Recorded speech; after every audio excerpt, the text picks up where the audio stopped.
B J P പിടിക്കുന്ന vote നിർണായകമായിരിക്കും.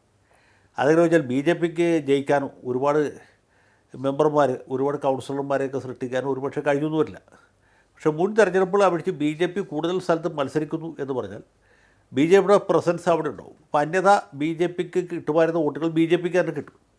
അത് കോൺഗ്രസിലേക്കോ L D എഫിലേക്കോ പോവുകയില്ല. മറ്റത് അങ്ങനെയല്ല. ബി ജെ പി നാമമാത്രമായിട്ടൊരു സ്ഥാനാർത്ഥിയെ നിർത്തുന്നു, അല്ലെങ്കിൽ മത്സരത്തിൽ പ്രചരണം നടത്താതിരിക്കുന്നു എന്ന് വിചാരിക്കാം. അപ്പോൾ ബി ജെ പിയുടെ കോർ വോട്ട് ഒഴിച്ച് ബാക്കി വോട്ടുകൾ, സിമ്പതൈസേഴ്സിൻ്റെ വോട്ടുകൾ എങ്ങോട്ട് പോകും? ഒന്നുകിൽ എൽ ഡി എഫിലേക്ക് പോകും, അല്ലെങ്കിൽ യു ഡി എഫിലേക്ക് പോകും. അതത് സ്ഥലത്തെ സൗകര്യവും സാഹചര്യം അനുസരിച്ച് വ്യത്യാസം വരും. പക്ഷേ ഇത്തവണ അത് സംഭവിക്കില്ല. കാരണം ബി ജെ പിക്കാരുടെ വോട്ട് ബി ജെ പിക്ക് തന്നെ കിട്ടും.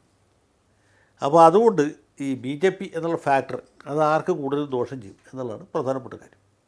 ശരി, അങ്ങനെ വരുമ്പോൾ അത് യു ഡി എഫിന് കൂടുതൽ ദോഷം ചെയ്യാനുള്ള സാധ്യത. കാരണം ബി ജെ പിയെ പിന്തുണയ്ക്കുന്ന വിഭാഗങ്ങൾ ഇപ്പോൾ ബി ജെ പിയിലേക്ക് മാറിയിട്ടുള്ള, ബി ജെ പിയിലേക്ക് ചേക്കേറിയിട്ടുള്ള വിഭാഗങ്ങൾ കൂടുതലും പോയിട്ടുള്ളത് എൽ ഡി എഫിൽ നിന്നല്ല, യു ഡി എഫിൽ നിന്നാണ്.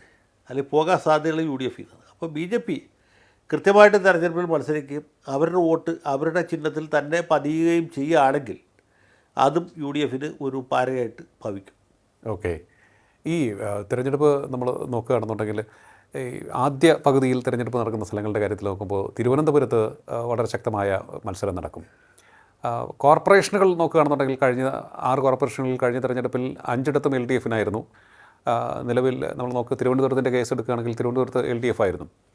ഒരിടത്ത് മാത്രമാണ്, കണ്ണൂരിൽ ഒരു സ്ഥലത്ത് മാത്രമാണ് യു ഡി എഫിന് വിജയിക്കാൻ സാധിച്ചത്. ബാക്കി 5ഇടത്തും എൽ ഡി എഫ് ആയിരുന്നു. മുനിസിപ്പാലിറ്റികളുടെ കാര്യം എടുത്ത് പരിശോധിക്കുകയാണെങ്കിൽ അവിടെ മാത്രമാണ്, മുനിസിപ്പാലിറ്റികളുടെ കാര്യത്തിൽ മാത്രമാണ് ഒരു ബലാബല പോരാട്ടം യു ഡി എഫിന് കാഴ്ചവെക്കാൻ സാധിച്ചത്. 45-43 എന്നാണ് എനിക്ക് എൻ്റെ ഓർമ്മ പറയുന്നത്. അതുപോലെ തന്നെ 2ഇടത്ത് ബി ജെ പിയും വിജയിച്ചു.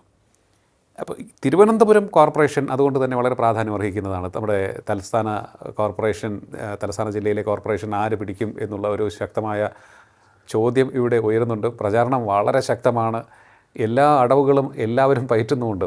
സ്ഥാനാർത്ഥികളെ, പ്രമുഖരെ പോലും പലരും ഇറക്കിയിട്ടുണ്ട്. അല്ല, എനിക്ക് തോന്നുന്നത് നമ്മൾ ഈ ആദ്യഘട്ടത്തിൽ തിരഞ്ഞെടുപ്പ് എടുക്കുന്ന 7 ജില്ലകളിൽ ഒരു തരംതിരിവ് സാധ്യമാണ്. ഇപ്പോൾ ഹിന്ദു മെജോറിറ്റി ഉള്ള, അഥവാ ഇടതുപക്ഷത്തിന് കൂടുതൽ മേൽക്കൈ കിട്ടാൻ സാധ്യതയുള്ള തിരുവനന്തപുരം. അതെ, തിരുവനന്തപുരം ശരിക്കും ഒരു യു ഡി എഫ് ജില്ലയാണ്. പക്ഷേ ഇപ്പോൾ അതിൻ്റെ ആ യു ഡി എഫ് സ്വഭാവം വല്ലാതെ കുറഞ്ഞു പോയി. കഴിഞ്ഞ നിയമസഭാ തെരഞ്ഞെടുപ്പുകളും പഞ്ചായത്ത് തെരഞ്ഞെടുപ്പുകളും കോർപ്പറേഷൻ തെരഞ്ഞെടുപ്പൊക്കെ നോക്കിയാൽ അതെ, ഒരു കോൺഗ്രസ് നിറം മായുന്നതായിട്ടാണ് നമ്മൾ കാണുന്നത്. കോൺഗ്രസ്സുകാരില്ലാത്തതുകൊണ്ടല്ല, കോൺഗ്രസ്സിന് ശക്തരായ സ്ഥാനാർത്ഥികളോ കൃത്യമായ പ്രചരണ സംവിധാനമോ ഇല്ലാത്തതുകൊണ്ട് പാർട്ടി നിർത്തുന്ന സ്ഥാനാർത്ഥികൾ പൊതുവെ തോറ്റുകൊണ്ടിരിക്കുകയാണ്. ഇപ്പോൾ ഈ കഴിഞ്ഞ നിയമസഭാ തെരഞ്ഞെടുപ്പിൽ ആകെ വന്നിട്ട് പോയിട്ടും കോവളത്ത് വിൻസെൻ്റ് മാത്രം ജയിച്ചു. അതിന് മുമ്പത്തെ തവണ വിൻസെൻറ്റും ഉണ്ടായിരുന്നു, ശബരിനാഥനും ഉണ്ടായിരുന്നു.